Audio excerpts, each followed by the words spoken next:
사랑하는 형제자매 여러분, 주님의 이름으로 평안을 전합니다.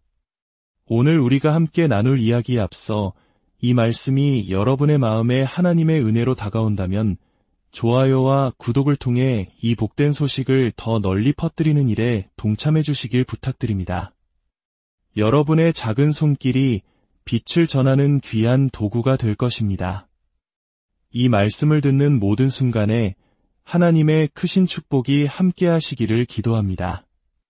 성경을 읽다 보면 때로는 아주 사소해 보이는 구절 하나하나에 깊은 의미가 담겨 있다는 사실에 놀라게 됩니다.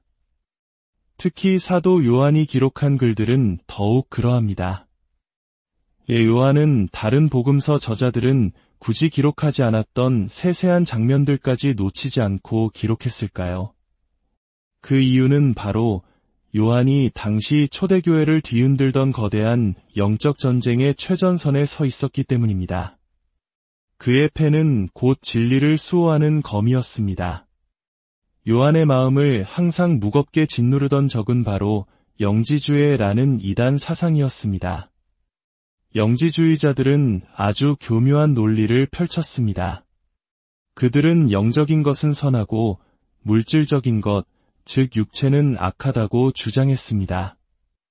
이 논리에 따르면 거룩하신 하나님의 아들 예수가 악한 육체를 입고 이 땅에 오셨다는 것은 불가능한 일이 됩니다. 그래서 그들은 예수가 실제로 육체를 가진 인간이 아니었고 단지 영적인 존재로서 사람들의 눈에 그렇게 보였을 뿐이라고 가르쳤습니다. 예수의 고난과 죽음, 그리고 부활까지도 실제적인 사건이 아닌 일종의 영적인 환상이라고 주장했던 것입니다. 이것은 기독교 신앙의 근간을 뒤흔드는 매우 위험한 사상이었습니다. 예수 그리스도의 성육신, 즉 하나님이 인간의 몸을 입고 오신 사건이야말로 복음의 핵심이기 때문입니다. 요한은 이 치명적인 거짓 가르침에 맞서 싸워야만 했습니다. 그래서 그의 복음서에는 영지주의를 정면으로 반박하는 강력한 증거들이 곳곳에 숨겨져 있습니다. 요한복음에만 등장하는 유명한 장면을 떠올려 보십시오. 부활하신 예수님께서 제자들에게 나타나셨을 때 도마는 그 자리에 없었습니다. 후에 다른 제자들이 우리가 주를 보았다고 말했지만 도마는 내가 그의 손의 못자국을 보며 내 손가락을 그 못자국에 넣으며 내 손을 그 옆구리에 넣어보지 않고는 믿지 아니하겠노라고 말합니다. 예수님은 그런 도마를 꾸짖지 않으시고 다시 나타나셔서 말씀하십니다. 내 손가락을 이리 내밀어 내 손을 보고 내 손을 내밀어 내 옆구리에 넣어보라. 그리하여 믿음 없는 자가 되지 말고 믿는 자가 되라. 생각해 보십시오. 이 장면이 중요할까요? 이것은 단순히 의심 많은 한 제자를 위한 사건이 아닙니다. 이것은 예수님이 유령이나 환상이 아닌 분명히 못 박히고 창에 찔린 상처를 가진 만질 수 있는 육체로 부활하셨다는 강력한 선포입니다. 요한은 도마의 손을 통해 예수님의 부활이 영적인 현상이 아닌 명백한 물리적이고 역사적인 사실임을 증언하고 있는 것입니다. 영지주의자들의 주장을 정면으로 깨뜨리는 결정적인 증거인 셈입니다. 또 다른 예를 들어볼까요?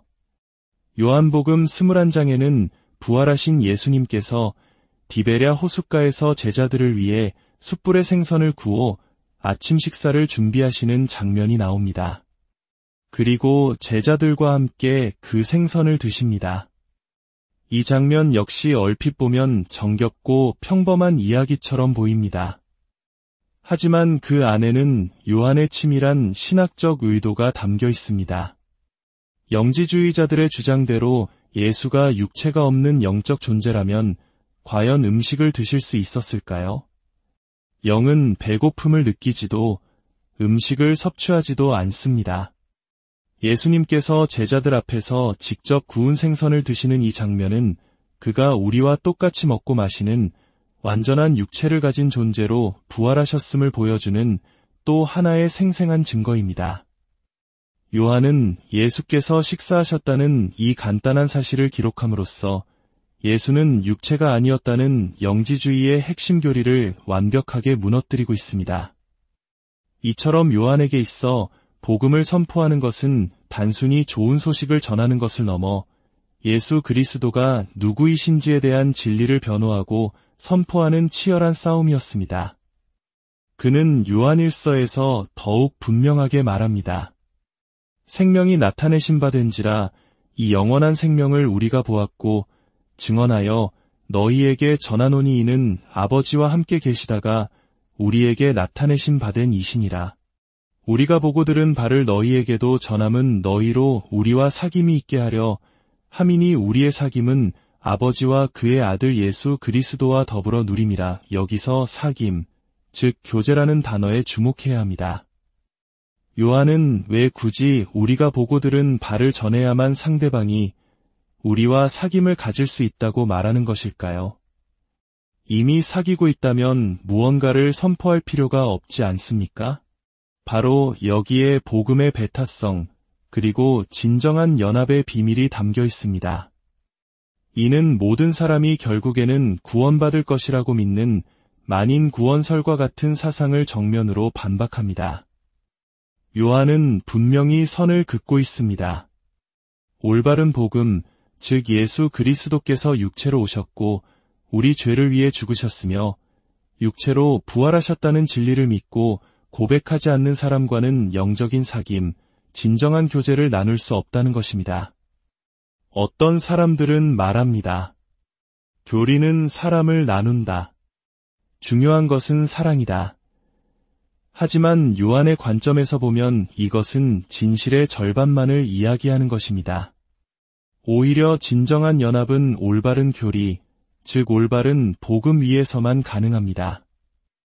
마치 기초가 튼튼하지 않은 건물은 결코 높이 올라갈 수 없는 것과 같습니다. 우리 연약한 인간들이 서로에게 더 가까이 다가가려고 노력하면 할수록 우리는 서로에게 상처를 주고 관계를 망치기 쉽습니다. 하지만 우리 각자가 예수 그리스도께 더 가까이 나아간다면 우리는 자연스럽게 서로에게도 더 가까워지게 됩니다. 이것이 바로 그리스도 안에서의 진정한 연합입니다. 복음만이 우리를 하나로 묶는 유일한 접착제입니다. 오늘날 많은 사람들이 기독교 공동체가 분열되어 있다고 비판합니다. 기독교인들조차 서로 합의하지 못하는데 어떻게 세상을 변화시킬 수 있겠는가? 라고 묻습니다. 저는 그 말에 전적으로 동의합니다. 하지만 문제의 핵심은 우리가 복음이 아닌 다른 것 위에서 연합하려고 하기 때문입니다. 스스로를 그리스도인이라고 부르지만 복음의 핵심 진리를 부인하는 사람들과는 진정한 연합을 이룰 수 없습니다. 요한은 이것을 단호하게 이야기합니다. 요한일서 2장은 적그리스도에 대해 말하며 이렇게 기록합니다. 그들이 우리에게서 나갔으나 우리에게 속하지 아니하였나니 만일 우리에게 속하였더라면 우리와 함께 거하였으려니와 그들이 나간 것은 다 우리에게 속하지 아니함을 나타내려 함이니라. 진정한 교제에서 떠나간 자들은 처음부터 우리에게 속한 자들이 아니었다는 것입니다. 이것이 바로 그리스도의 유일성과 복음의 배타성입니다. 이것을 이렇게 비유해 볼 수 있습니다. 어떤 사람이 당신에게 다가와 당신이 세상에서 가장 사랑하는 아내나 남편을 모욕하고 험담했다고 상상해 보십시오. 그리고는 아무렇지 않게 손을 내밀며 우리 친구가 됩시다 라고 말합니다. 당신은 그 손을 잡을 수 있겠습니까? 아마 대부분의 사람들은 아니요 라고 대답할 것입니다. 당신이 내 아내에게 한 말을 사과하고 바로잡기 전까지는 친구가 될 수 없습니다. 라고 말하는 것이 당연합니다. 하물며 만왕의 왕이시여 만주의 주이신 우리 구원자 예수 그리스도를 모욕하고 예곡하는 사람들과 어떻게 우리가 아무렇지 않게 그저 사이좋게 지내자고 말할 수 있겠습니까? 그곳에는 진정한 연합이 존재할 수 없습니다. 만약 누군가 예수님에 대해 잘못된 견해를 가지고 있다면 우리의 유일한 목표는 그들이 예수님에 대해 올바른 진리를 깨닫도록 돕는 것입니다. 왜냐하면 그것이 그저 우리와의 관계 문제에서 그치는 것이 아니기 때문입니다. 더 중요한 것은 그들이 하나님과의 관계가 끊어져 있다는 사실입니다. 복음은 바로 그 끊어진 관계를 회복시키는 유일한 길입니다. 그러므로 진리를 선포하는 것은 누군가를 밀어내기 위함이 아닙니다. 오히려 그들을 진정한 사귐과 교제 안으로 초대하기 위한 사랑의 행위입니다. 분열을 일으키는 것은 교리가 아니라 그 교리를 받아들이지 못하게 만드는 우리의 죄와 불순종입니다. 사도 요한이 목숨을 걸고 지켰던 이 복음의 진리가 오늘 우리 모두의 마음속에 깊이 새겨지기를 소망합니다.